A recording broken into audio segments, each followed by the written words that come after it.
Bismillahirrahmanirrahim. Assalamualaikum warahmatullahi taala wabarakatuh. Alhamdulillah tuan-tuan dan puan-puan, hari ini hari Isnin, kita memasuki episod kita yang ke-12 dalam siri Khulafa Ar-Rasyidin yang kita jalankan sepanjang bulan Ramadan ini.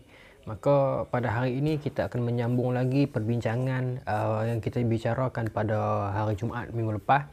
Kita berhenti pada setakat kisah tentang pertempuran Islam di Parsi, Perang Qadasiyah, gugusan Perang Qadasiyah, peristiwa yang berlaku ke atas Sa'ad bin Abi Waqqas dan sebagainya.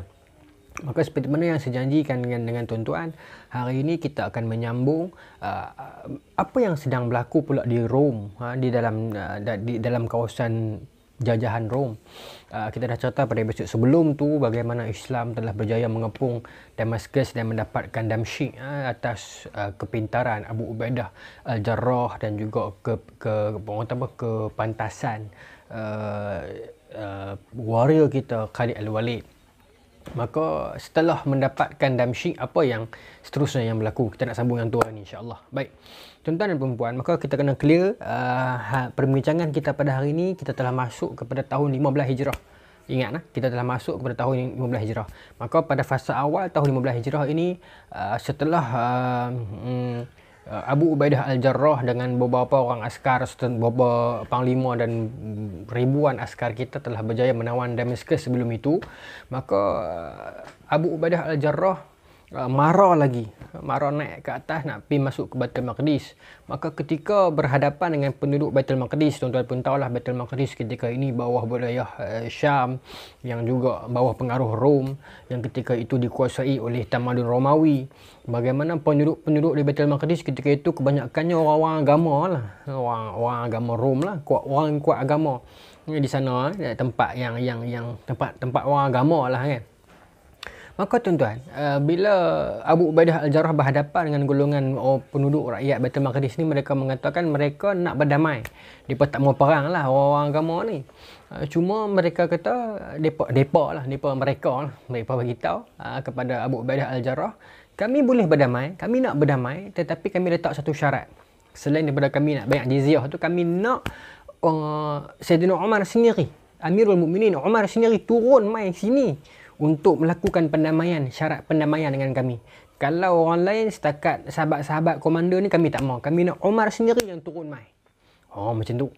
Maka tuan-tuan, Abu Ubaidah Al-Jarrah hantar surat kepada Sayyidina Umar memaklumkan benda ni. Maka Sayyidina Umar bincang dengan penduduk, dengan para sahabat Majlis Syura, dengan para kongres di Madinah tu macam mana. Aku nak pergi ke tak mau Baitul Maqdis ni? Orang Baitul Maqdis panggil nak buat syarat, kena Sayyidina Umar saja, orang lain tak mau. Maka ketika itu Sayyidina Uthman mengatakan tak payah pergi.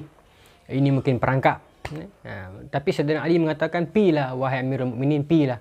Sebab ini satu penghormatan yang mereka bagi. Mereka nak tengok sendiri Sayyidina Umar. Kemudian kalau Sayyidina Umar turun, pergi di situ memberi semangat yang lain kepada pasukan Islam lah. Pasal Amirul Mukminin ni sendiri yang turun kan. Maka Sayyidina Umar pilih pendapat Sayyidina Ali, maka dia turun pergi. Maka bergeraklah Sayyidina Umar menuju ke Baitul Maqdis. Tapi diceritakan dalam bidayah wa nihayah bagaimana Sayyidina Umar sebelum sampai ke Baitul Maqdis, dia singgah dulu ke beberapa kawasan lah.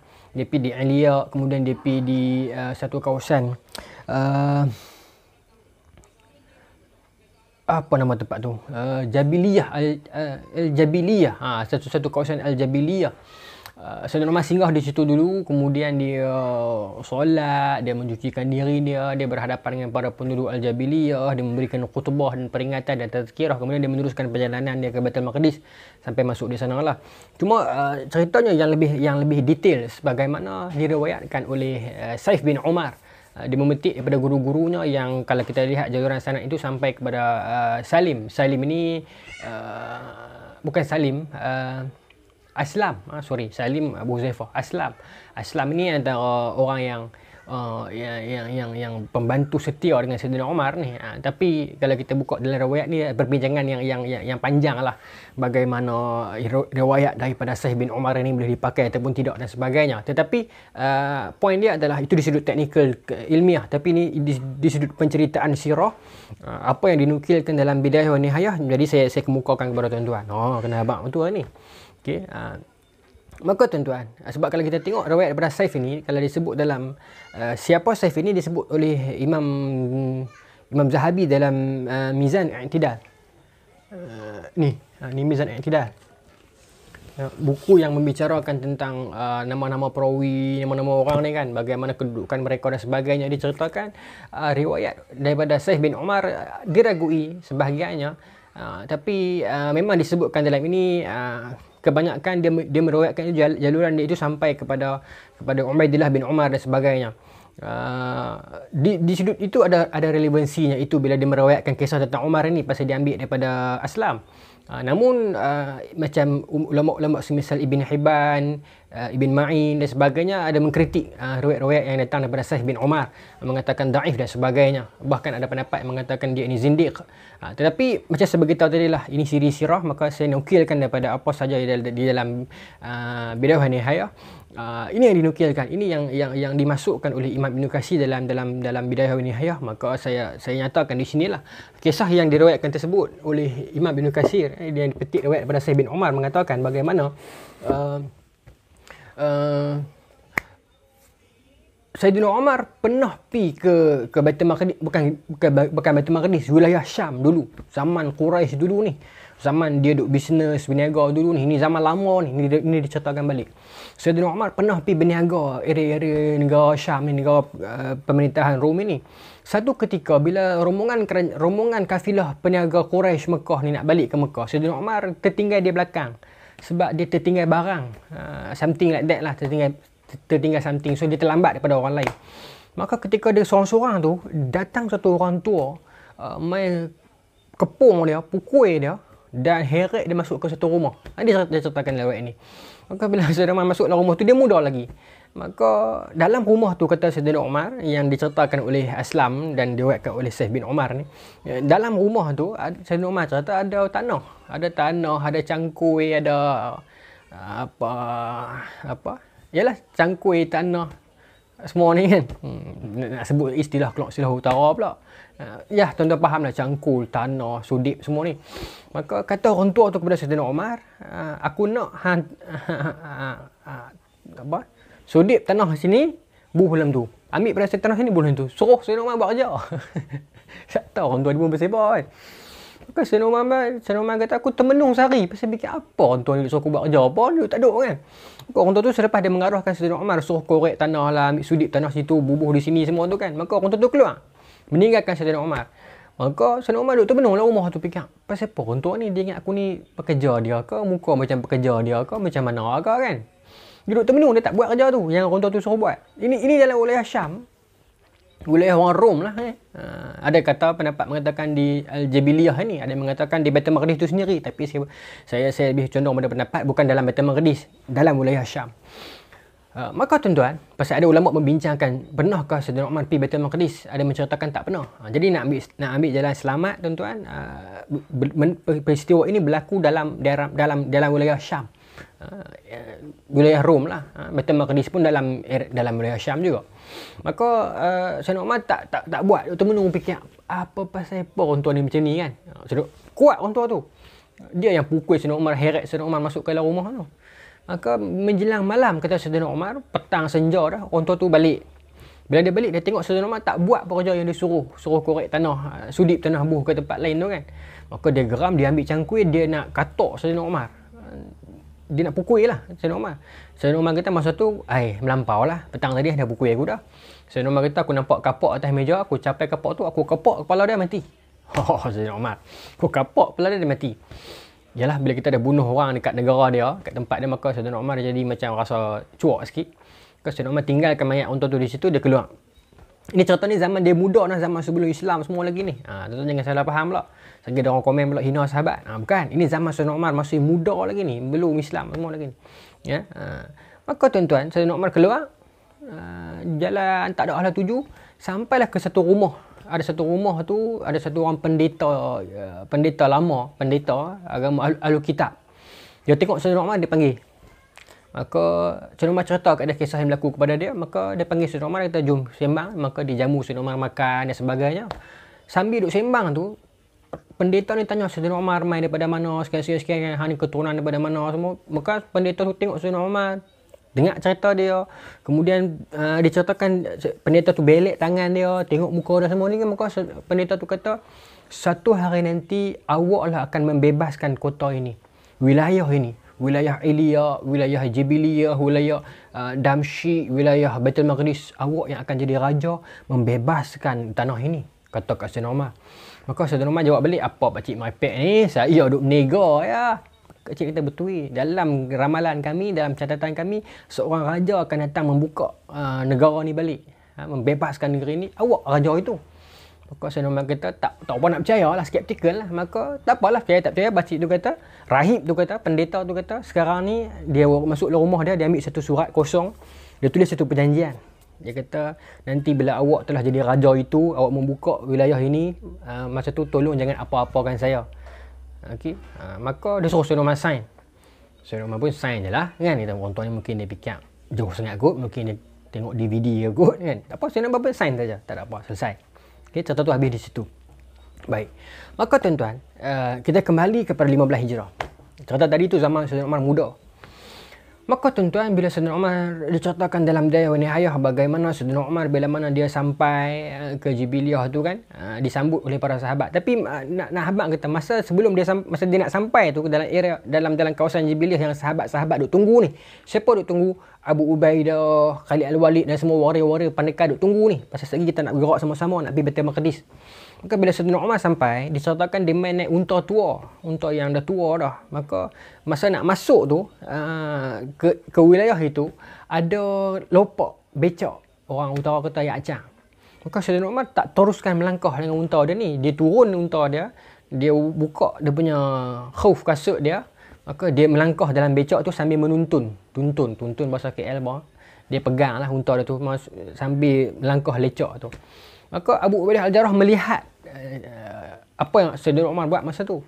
Maka terus dia kata, alam memujimu hai Umar, apa yang kau buat sekarang ni kan, seorang khalifah besar yang berjaya menundukkan Rom dan Parsi, layak duduk atas gajah lah, orang boleh julang dia lah, tapi dia masih berjalan buka kasut, mengharungi becak, tak membebankan unta tua dia. Maka Saidina Umar bila dengar Abu Ubaidah kata macam tu, dia kali terus dia kata kepada Ubaidah, I wish someone else said this. Aku harap orang lain yang kata macam ni, bukan hang. Maknanya apa tuan-tuan? Kalau orang lain yang kata aku pukul dah, jangan puji aku. Saidina Umar tak suka orang puji dia. Tapi sebab Abu Ubaidah ni dia sayang, so dia tak pukul lah. Cuma dia kata, aku harap orang lain yang kata, bukan hang. Bila hang kata tak gamak nak pukul. Tapi kata Saidina Umar, Allah Ta'ala telah memuliakan kita dengan Islam. Jangan cari kemuliaan lain lagi dah. Maknanya jangan minta orang puji kita dah. Oh, warak Saidina Umar. Maka bila dia sampai bertemu, Saidina Umar dengan Ubaidah bertemu, ada panglima-panglima lain duk tunggu di belakang. Abu Ubaidah nak cium tangan Saidina Umar. Saidina Umar dengan pantas dia tundukkan kepala dia nak cium kaki Abu Ubaidah. Cepat-cepat Abu Ubaidah tarik tangan, maka tak jadi cium lah. Tu penghormatan sesama para sahabat itu. Maka Saidina Umar pun salam lah semua ni, Khalid Al-Walid semua ni sama, maka bincang-bincang semua, nak bergerak lah mereka ke Baitul Maqdis. Itu cerita dia tu. Maka tuan-tuan, contoh dia panjang lagi lah, tapi saya susun nak bagi nampak smooth perjalanan dia. Maka Saidina Umar pun memberi khutbah, memberi peringatan semua kepada penduduk Jibiliyah ni. Maka dia meneruskan perjalanan ke Baitul Maqdis. Dalam Bidayah wa Nihayah sebut ada dua riwayat lah. Satu kata dia naik kuda, satu kata dia jalan kaki. Okey, tak apalah. Yang penting masuk ke Baitul Maqdis. Bila masuk ke Baitul Maqdis tuan-tuan, maka orang Baitul Maqdis melihat Saidina Umar dengan kehebatannya, dengan sifat dia yang mereka dah jangkakan memang dia orangnya. Maka betul lah. Sebab tu penduduk Baitul Maqdis minta Saidina Umar sendiri turun. Sebab ciri-ciri raja yang akan membuka pintu Baitul Maqdis itu memang dia pada tahu dah. Ciri itu Saidina Umar. Maka kerana itu dia minta Saidina Umar turun. Dan bila Umar turun mai dalam keadaan berjalan kaki dan sebagainya, yang dia tengok memang ciri ini yang disebutkan dalam ramalan kitab kami. Maka depa dengan mudahnya menyerahkan kunci Baitul Maqdis kepada Saidina Umar. Kunci Baitul Maqdis. Maka Saidina Umar menerimanya. Kemudian masa itu datang satu orang rahib, tok imam besar, dalam Baitul Maqdis itulah, mai jumpa Saidina Umar, minta agar diberi perlindungan, jangan diapa-apakan dia dan sebagainya. Maka Saidina Umar macam curious, siapa orang tua ni? Maka rahib itu mengeluarkan satu surat. Ni surat yang awak tulis dulu, awak sign dulu, ingat tak? Rupanya rahib itulah orang tua yang melindungi dia beberapa puluh tahun dulu tu. Masih ada lagi. Dan betul ramalan dia, Umar datang membuka pintu Baitul Maqdis dengan aman. Allahu Akbar, hebat. Dan dia ceritakan juga dalam kitab ni bagaimana Sayyidina Umar bila dia masuk ke Baitul Maqdis, masa tu ada Ka'ab bin Ahbar. Ka'ab bin Ahbar ni bekas Yahudi yang masuk Islam kan. Banyak riwayat daripada dia yang Abu Hurairah ambil. Dan cerita-cerita Israiliyat ni banyak ambil daripada dia lah. Kisah-kisah masyarakat terdahulu, kaum terdahulu, Yahudi semua ni banyak Ka'ab cerita kepada Abu Hurairah. Itu perbincangan hadis yang panjang lah. Tapi Ka'ab menjadi teman Umar untuk menceritakanlah, untuk briefing kepada Umar, di sini tempat ini, kubah ini, Masjid Al-Aqsa kat sini, ini kubah batu ni kat sini. Cerita satu-satu kan. Maka Sayyidina Umar pergi dekat satu kawasan Sakhrah itu, maka di Sakhrah itu ada banyak sampah. Bahkan dalam kitab sebut sampai tuala wanita pun dilungguk dekat Sakhrah itu. Sakhrah tu asalnya adalah kiblat kaum Yahudi lah. Orang Yahudi ni berkiblatkan Sakhrah. Tetapi kerana bencinya orang Kristian, orang Nasrani terhadap orang Yahudi, maka mereka menjadikan kiblat orang Yahudi itu sebagai tempat pembuangan sampah. Maka Sayyidina Umar minta agar bersihkan. Okay? Tapi bukan nak kata orang Kristian jahat, orang Yahudi baik. Orang Yahudi pun buat benda yang sama. Ada satu tempat Al-Qumamah. Al-Qumamah ni dipercayai sebagai tempat disalibnya Nabi Isa. Tapi dalam akidah kita bukan Nabi Isa yang disalib, orang lain kan. Tapi tempat itulah. Maka orang Kristian menganggap tempat itu suci. Tapi orang Yahudi pergi buang sampah di tempat itu. Buih-buih segala sampah, busuk-busuk semua tak kat situ sebagai nak mencela, menghina orang Kristian.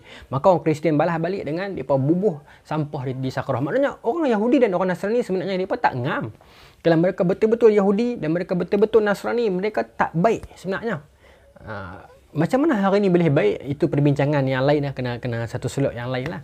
Kerana dia bukan betul-betul true Nasrani dan betul-betul true Yahudi. Kalau betul-betul true, memang dia tak ngam.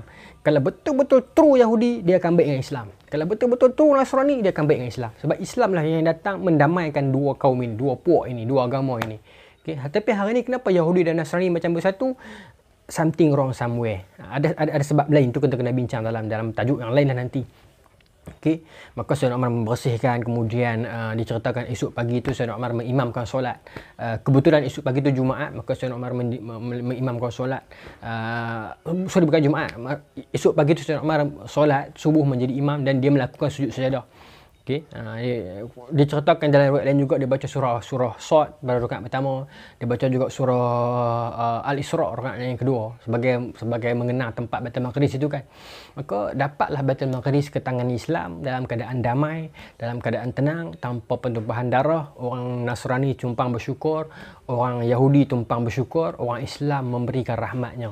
Itulah kehebatan Islam, kemuliaan Islam, keagungan Islam. Bagaimana dapat kita saksikan bila mana ada keyakinan yang penuh terhadap Islam, maka bantuan Allah akan tiba, melunakkan hati, menakutkan hati para musuh Islam. Akhirnya Islam dapat masuk ke Baitul Maqdis dalam keadaan tenang tanpa menumpahkan darah. Ini yang dibuktikan oleh sirah, keimanan para sahabat itu.